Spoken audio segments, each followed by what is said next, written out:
Do you consider the absence of an assessment of violations affecting those dismissed under emergency decrees, known as KHK, and the Academics for Peace a significant gap in your Türkiye report?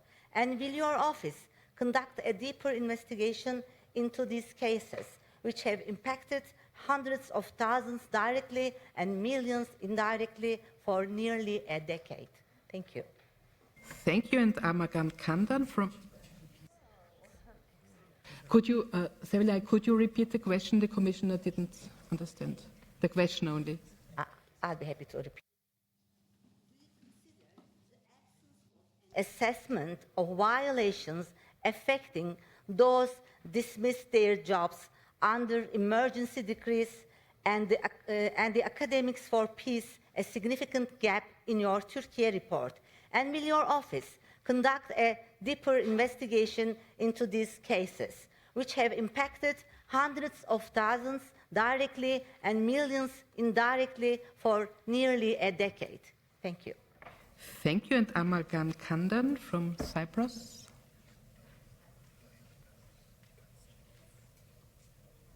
Also not here, then hopefully Saboloc Noc from Romania. Yeah. Thank you, Chair. Commissioner, your report shows that 2025 brought significant challenges for our European community and for your office in the field of human rights also. But other issues need attention also, like the urgent need of implementation of collective rights for autochthonous national minorities. Organizations representing these minorities continue to face difficulties. Individual rights have advanced, yet collective rights remain insufficiently implemented. Do you intend to strengthen support for organizations representing these minorities? We look forward to informing you further during your visit in Romania this year. Thank you. And as we have only one speaker left on the list, I would suggest that we also take Therese Coffey from United Kingdom. I'm very conscious in the report and the statement after the visit made by you, Mr. O'Flaherty, to the UK last year, you expressed your concern, it felt, about the 4 women ruling by the Supreme Court. A year on, it still hasn't been put into place. Surely one of the issues that often faces challenges, particularly for people in the trans community, is having certainty, and we have uncertainty at the moment. So what would be your recommendation on how that certainty can be provided? Michael, please. Sure. Thank you very much. Firstly, with regard to the attacks on infrastructure in Ukraine, I have called these out repeatedly.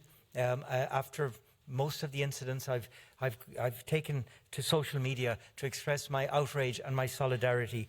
The attacks on infrastructure, including in the wintertime, heating and electricity, are egregious abuses and violations of human rights of men, women and children with devastating consequences. I will continue to do so. I will continue to call for justice and accountability for all of these crimes. And I would expect and demand that accountability be delivered wherever legal avenues can bring us. I will, as I said earlier, provide every meaningful and possible support within my mandate for the pathways towards accountability, including those that are championed by the Council of Europe.